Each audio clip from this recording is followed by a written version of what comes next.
रघु एक गरीब किसान था जो अपने खेत में खेतीबाड़ी करके अपने परिवार का पालन पोषण करता था। उसके परिवार में उसकी पत्नी सपना और 5 साल की बेटी अंजू थी। सपना दूसरी बार गर्भवती थी। एक रोज, सपना, मैं खेतों में काम करने जा रहा हूँ। इस बार हमारी सब्जियां बहुत अच्छी हुई हैं। अभी खेत में थोड़ा काम बाकी है, मैं खेत होकर आता हूँ। अच्छा अंजू बिटिया, तुम माँ और अपना ख्याल रखना, ठीक है? हाँ, ये तो सबका ध्यान रखेगी। अब आपके जाते ही इसकी उधमबाजी शुरू हो जाएगी और सारा दिन मुझे परेशान करेगी, शैतान कहीं की। ये सुनकर सभी हंसने लगते हैं। ऐसे ही हंसी खुशी में उनके दिन गुजर रहे थे, लेकिन उनकी ये खुशियाँ कुछ ही दिनों की थी। एक रोज बहुत तेज बारिश होती है और अगले 4 दिन तक वो थमने का नाम नहीं लेती। लगातार बारिश हो रही है सपना। इतना पानी खेतों के लिए सही नहीं है। न जाने अब खेतों का क्या ही हाल होगा। रघु का डर सही था। ज्यादा बारिश के कारण उसके खेत में पानी खड़ा हो जाता है, जिससे उसके खेत में लगी सारी सब्जियां खराब हो जाती हैं। 4 दिन बाद जब बारिश थमती है तो रघु अपने खेतों पर जाता है। वहां का हाल देखकर वो घबरा जाता है। रघु रोता हुआ घर चला जाता है और सपना को सारी बात बताता है। कोई बात नहीं जी, एक दिन सब ठीक हो जाएगा। आप बैठिए, मैं खाना लगा देती हूँ। सपना रसोई की तरफ जा ही रही थी कि तभी उसका पैर फिसल जाता है और वो जमीन पर गिर जाती है। आह आह आह, मेरे पेट में बहुत दर्द हो रहा है। अब तुम घबराओ नहीं सपना, मैं तुम्हें अभी अस्पताल ले चलता हूँ। अंजू, जा बेटा, पड़ोस के बिरजू काका को बोलो अपनी बैलगाड़ी निकालें। अंजू जल्दी से बिरजू काका को बुला कर ले आती है। वो सपना को बैलगाड़ी में बिठाकर अस्पताल ले जाते हैं, जहां डॉक्टर इमरजेंसी में सपना की डिलीवरी करते हैं। देखिए, आपकी पत्नी ने एक बेटे को जन्म दिया है, लेकिन उन दोनों की हालत बहुत खराब है और उनका बचना मुश्किल है। ये सुनकर रघु रोने लगता है। फिर बिरजू काका उससे कहते हैं, तू परेशान मत हो रघु बेटा, पास के ही गांव में नदी किनारे एक बहुत पुराना मंदिर है। सुना है जो भी वहां जाता है उसकी सारी मनोकामनाएं पूरी होती हैं। फिर तो मैं अभी उस मंदिर में जाकर अपने परिवार के सलामती की दुआ मांगूंगा। रघु पैदल ही उस गांव की ओर निकल पड़ता है। काफी देर चलने के बाद उसे वो नदी नजर आती है और उसके पास बना मंदिर भी। रघु उस मंदिर की ओर जाता है जहां वो देखता है।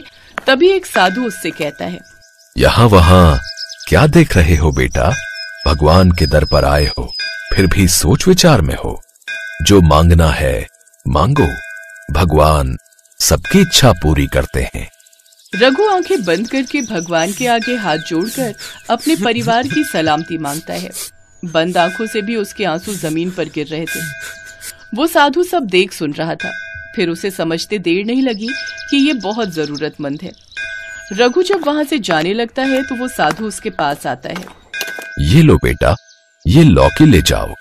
इस लौकी को काटकर इसमें से एक टुकड़ा पानी में उबालकर वो पानी अपनी पत्नी और बच्चे को दो और बाकी लौकी के बीज को सुखाकर अपने आंगन में बो देना। कुछ ही दिनों में तेरे सारे कष्ट दूर हो जाएंगे। परेशान रघु बिना कुछ बोले वो लौकी लेकर घर आ जाता है और उसका एक टुकड़ा पानी में उबालता है। फिर वो पानी वो डॉक्टर से छुपकर अस्पताल में अपनी पत्नी और नवजात बेटे को एक एक चम्मच दे देता है। अगली सुबह जब डॉक्टर उन दोनों का चेकअप करने आते हैं तो ये चमत्कार देखकर हैरान रह जाते हैं। अब ये तो सचमुच कोई चमत्कार ही है। आपका बच्चा और पत्नी, जिनके बचने की उम्मीद हम खो चुके थे, वो दोनों अब पूरी तरह से स्वस्थ हैं। आप उन्हें घर ले जा सकते हैं। ये सुनकर रघु बहुत खुश होता है और वो अपनी पत्नी और बेटे को घर ले आता है। सुनिए जी, उठ भी जाइए, बहुत देर हो गई है। ये लीजिए आपकी चाय। अपनी पत्नी को अपने पैरों पर खड़ा देख रघु बहुत खुश होता है। का मतलब वो सचमुच में कोई जादुई लौकी है। इसका पानी पीते ही तुम पूरी तरह ठीक हो गई। जादुई लौकी?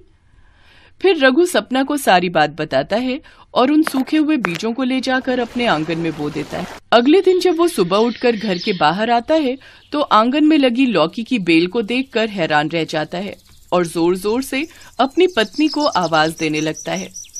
सपना जल्दी बाहर आओ।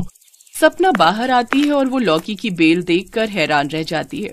उसमें ढेरों लौकी लगी होती है। ये तो सचमुच कोई जादुई लौकी है। तभी तो एक रात में ही ये बेल लौकियों से भर गई। हाँ सपना, अब मैं जल्दी से इन्हें मंडी में बेच कर आता हूँ। रघु उन्हें ले जाकर मंडी में बेच कर आता है, जिसके बदले उसे अच्छे खासे पैसे मिलते हैं। अब रघु हर रोज उन लौकियों को ले जाकर मंडी में बेच आता, जिससे उसकी आमदनी खूब अच्छी होने लगी। अब उनके घर में किसी चीज की कमी नहीं रही। अब उस जादुई लौकी से उनके जीवन में खुशियां ही खुशियां आ जाती हैं।